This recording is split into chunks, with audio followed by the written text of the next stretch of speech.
There is a weight to the night. Not the kind of darkness that simply hides the streets, but the kind that presses down, heavy and suffocating, as if the city itself is holding its breath. Every light in the windows, every faint hum of traffic, feels like it belongs to someone else's life. Someone not trapped in this spiral. Through that darkness moves Elara. Her shoulders slump with exhaustion, but her eyes, red, sleepless, fierce, refuse to dim. Tonight, there is no luxury of rest, no space for hesitation. Tonight, she has a single purpose: to find $25,000 before dawn. A number that feels less like money and more like a mountain, a wall closing in. It wasn't supposed to be this way. This very day, she and her mother, Marisol, were supposed to meet with the realtor, David, and finalize the purchase of their longtime home. Jonah, her older brother, gentle, vulnerable, living with Down syndrome, was already rehearsing how he would call the place ours forever. But Marisol never showed. Hours later, she returned not with signed papers, not with relief, but with keys. Car keys. A brand new sedan gleaming in the driveway, bought with the very money that should have saved them. Elara stared, disbelief curdling into anger. The down payment, gone. The chance, shattered. David's words were merciless. By dawn, Elara. 25,000. Cash. Or it's over. The house goes to someone else.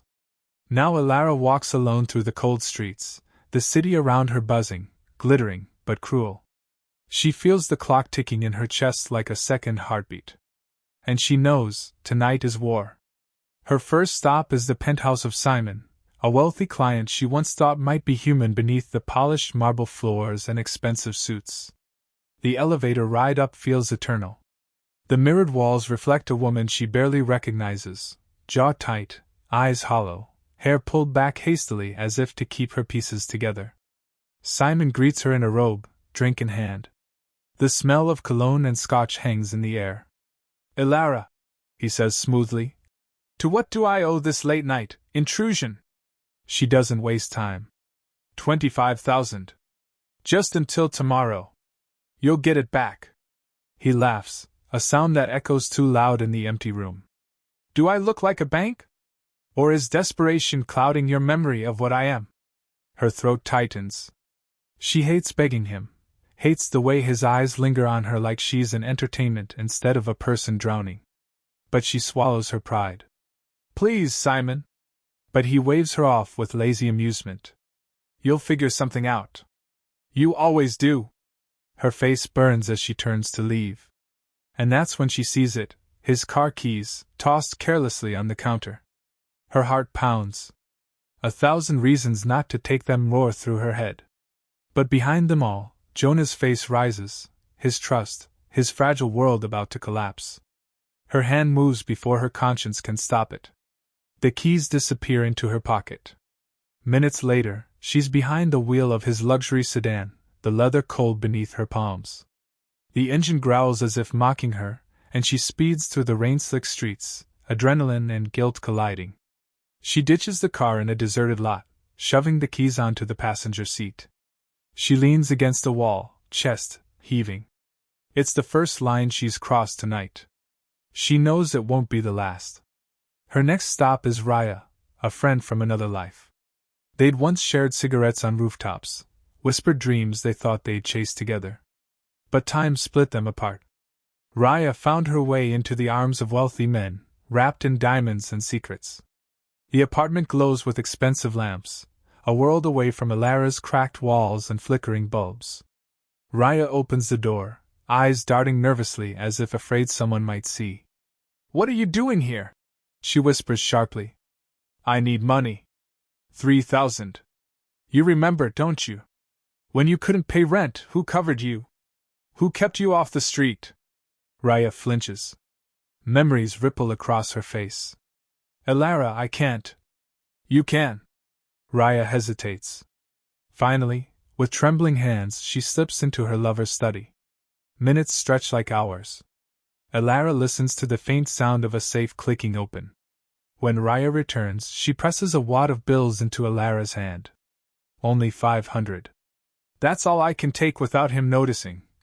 Raya mutters. Please, don't come back here. Elara stares at the money, an insult to the mountain she must climb, but she swallows her bitterness. Without a word, she leaves. By now, the city feels like it's leaning in on her, listening, testing her. She finds Miles at a dingy diner. The place reeks of burnt coffee and desperation, a perfect backdrop for the man himself, an ex-con with eyes that never stop scanning the room. You need money fast? Miles smirks. I've got a job. Safe. Cash, watches, coke. We split it. Elara clenches her fists. She doesn't want this. But want doesn't matter anymore. They move quickly, slipping into the house like shadows. Inside the safe lies everything Miles promised: piles of cash, watches that glitter like lies, and bricks of cocaine. More than either expected.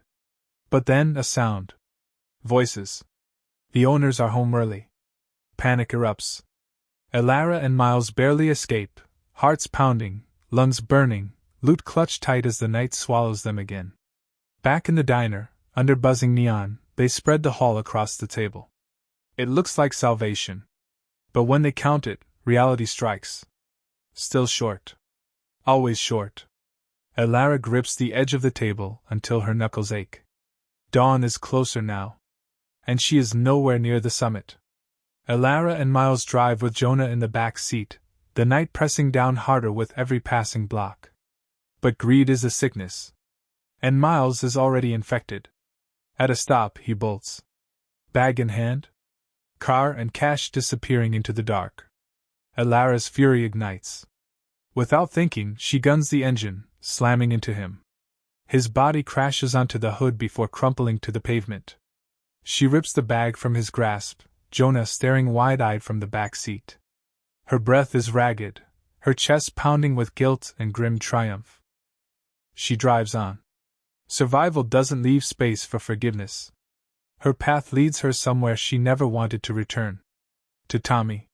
He was the man who once owned her past, who trafficked her when she was still a girl. Just walking into his den feels like being dragged backward through time. She lays the cocaine on the table. Her voice is steady, though her insides tremble. Buy it. Cash. Now.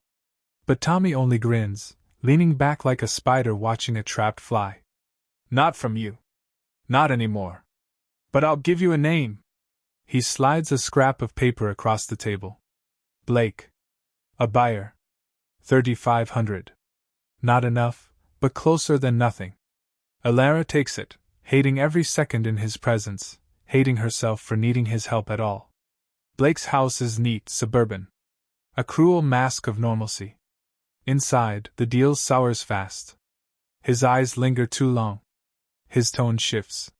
He doesn't just want the drugs, he wants control. Fear grips Elara's spine, but anger burns hotter. When he reaches for her, she fights back, teeth bared, adrenaline carrying her through the chaos.